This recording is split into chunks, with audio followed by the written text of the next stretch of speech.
எல்லாருக்கும் வணக்கம். Cheese kitchen click பண்ணதுக்கு ரொம்ப நன்றி. ஸோ இன்றைக்கி சீஸ் கிச்சன் சேனலில் வந்து ஒரு சட்னி ரெசிபி தான் பார்க்க போகிறோம்.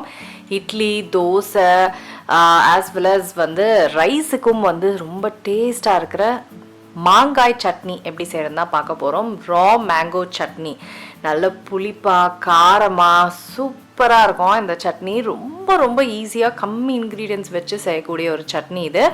இதை நான் எப்படி செஞ்சேன்னு பார்க்குறதுக்கு முன்னாடி மறக்காம சீஸ் கிச்சனுக்கு சப்ஸ்கிரைப் பண்ணுங்கள், லைக் பண்ணுங்கள், உங்கள் நண்பர்களுக்கும் வீடியோ ஷேர் பண்ணி விடுங்க. இப்போ வாங்க வீடியோக்குள்ளே போகலாம். இன்றைக்கி வந்து மாங்காய் சட்னி பண்ணுறோம் இல்லைங்களா?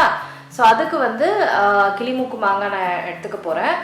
இந்த மாங்காய் சட்னியில் வந்து நம்ம வந்து மாங்காய் வந்து வதக்க போகிறதில்ல, அது வந்து ராவாக இருக்கணும், மாங்காயாக இருக்கணும். வதக்குனா அது குக் ஆகும், ஸோ அது டேஸ்ட்டே மாறிடும். ஸோ இந்த சட்னியில் நம்ம இதை வந்து மற்ற இன்க்ரீடியன்ஸ் தான் வதக்க போகிறோமே தவிர மாங்காய் வந்து கட் பண்ணி அப்படியே மிக்சியில் ஆட் பண்ணிடுவோம். இப்போ நம்ம மற்ற இன்க்ரீடியன்ஸ் வந்து வதக்க ஆரம்பிச்சிடலாம்.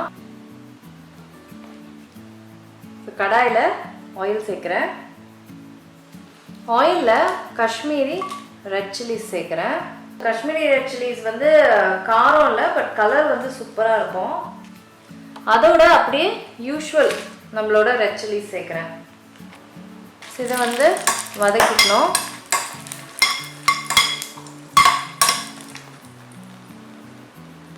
இதோட சின்ன வெங்காயம் சேர்க்குறேன்.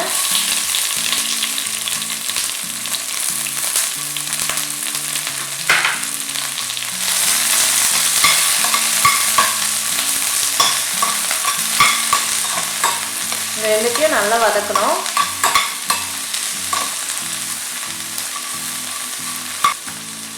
ரொம்ப ரொம்ப ஈஸியான ஒரு சட்னி இது, ரொம்ப டேஸ்டியாக இருக்கும். இதோட உளுத்தம்பருப்பு, ஆக்சுவலாக நீங்கள் உளுத்தம்பருப்பு டைரெக்டாக ஆயிலில் சேர்த்துட்டு அதுக்கப்புறம் மற்ற இன்க்ரீடியன்ஸ் சேர்த்துக்கோங்க. நான் மறந்துட்டேன், பட் ஸ்டில் வதங்கிடும் ஆயிலில். எல்லாமே நல்லா வதங்கிடுச்சு. ஸோ நான் கேஸ் ஆஃப் பண்ணி இந்த இன்க்ரீடியன்ஸை வந்து அப்படியே மிக்சிக்கு ட்ரான்ஸ்ஃபர் பண்ணிட போகிறேன். ஸோ வதக்குனேன் இல்லைங்களா, அந்த இன்க்ரீடியன்ஸ் வந்து ஆறிட்டுருக்கு. ஸோ அந்த மீன்வேல் நான் வந்து மிக்சியில் துருவின தேங்காய் சேர்க்குறேன். அதுக்கப்புறம் இஞ்சி சேர்க்குறேன்.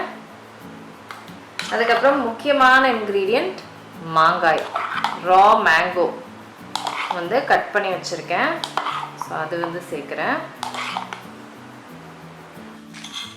ஸோ அதுக்கப்புறம் வதக்கின வெங்காயம், மிளகா அதெல்லாம் சேர்த்துக்கிறேன். நல்லா ஆறிடுச்சு.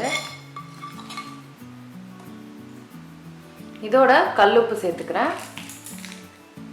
இப்போது இதை வந்து ரொம்ப மையாக அரைக்கக்கூடாது, கொஞ்சம் குறைன்னு அரைக்கணும். நான் வந்து உங்களுக்கு காமிக்கிறேன்.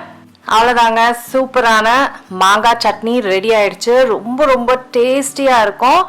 கண்டிப்பாக ட்ரை பண்ணி பாருங்கள். நான் உங்களை சீக்கிரமாக அடுத்த வீடியோவில் சந்திக்கிறேன். வணக்கம். இருங்க எங்கே போகிறீங்க? இந்த 2 வீடியோஸும் கண்டிப்பாக உங்களுக்கு பிடிக்கும். கிளிக் பண்ணி பாருங்கள்.